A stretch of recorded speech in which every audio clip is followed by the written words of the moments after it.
Breaking news this morning, Mac Gaetz is apparently a free man. He'll call himself an innocent man. Those are not the same thing. But the DOJ has announced that it is apparently not going to be charging Mac Gaetz in the sex trafficking probe that has been being investigated for a couple of years. Apparently, you guys made graphics out of that, thank you. They've informed lawyers for at least one witness that it will not be bringing charges against him after years of investigation. They've reached out to say that they've decided not to prosecute. And so there has been a recommendation against charges last year. That did not mean that there definitely would not be charges, but there apparently will not be, which also does not mean that he didn't do it. I wanna be very clear about that. And just in a moment, I'm gonna give you a little bit of a reminder of some lingering suspicious details about this story that he has never even attempted to explain. But JR, we've covered this story together many times.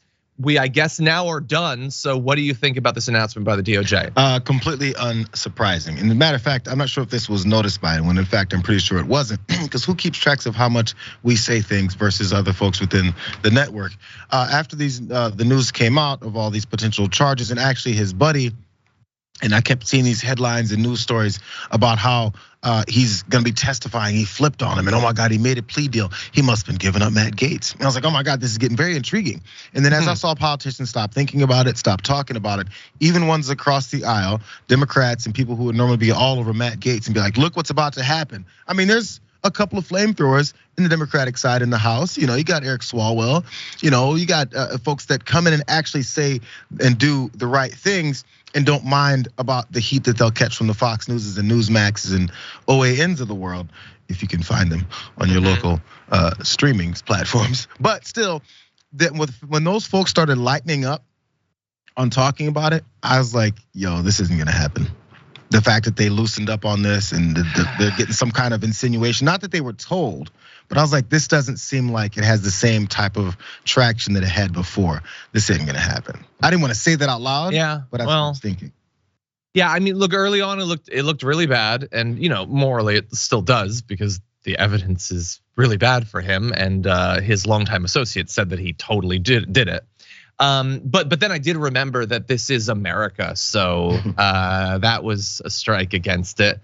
But anyway, I just want to remind people of one detail, because I saw a tweet announcing that they weren't going to do any charges, and of course, the people in the world with the absolute smoothest brains were replying to it with like, well, of course not. There was never any evidence. Well, again, first of all, a guy who already went down for it, that was a longtime friend of his, said that he did it, which seems like evidence. I kind of feel like if that was true about something to do with Hunter Biden, you guys would find it to be compelling. But anyway, I will remind you that way back in May 2018, in 2 late-night Venmo transactions, Mac Gaetz sent his friend, the accused sex trafficker who has since gone down for, Joel Greenberg, $900. The next morning, over the course of 8 minutes, Greenberg used the same app to send 3 young women varying sums of money, totaling exactly $900. And so in a variety of different memo fields for these, Gaetz sent the title test, hit up blank the name of one of the young girls. There was like school and stuff was used to identify it. So, lingering question, what's that all about, Matt? What was the transfer of money through an intermediary to 3 young girls all about? What was that about?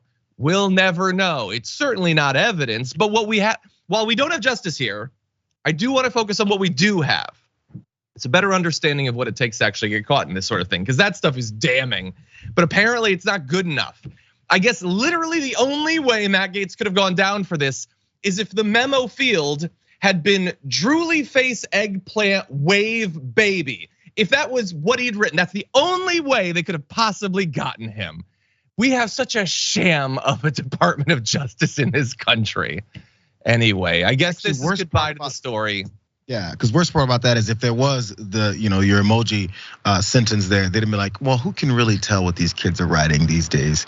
It's no evidence whatsoever. I mean, considering the direct things that you've already pointed out there wasn't enough.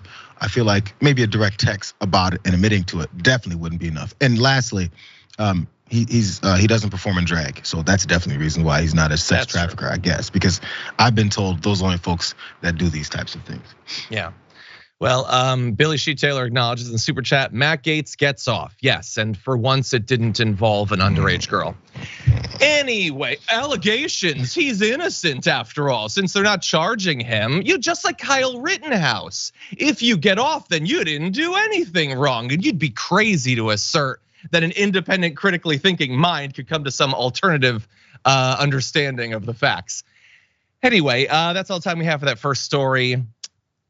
We'll see. I mean, look, he's gonna be just fine, but he has also been reassured, as he has so many times in his very privileged life, that he can do whatever he wants, which I have a feeling will inspire him to do even crazier things in the future. So everyone just keep an eye on his Venmo.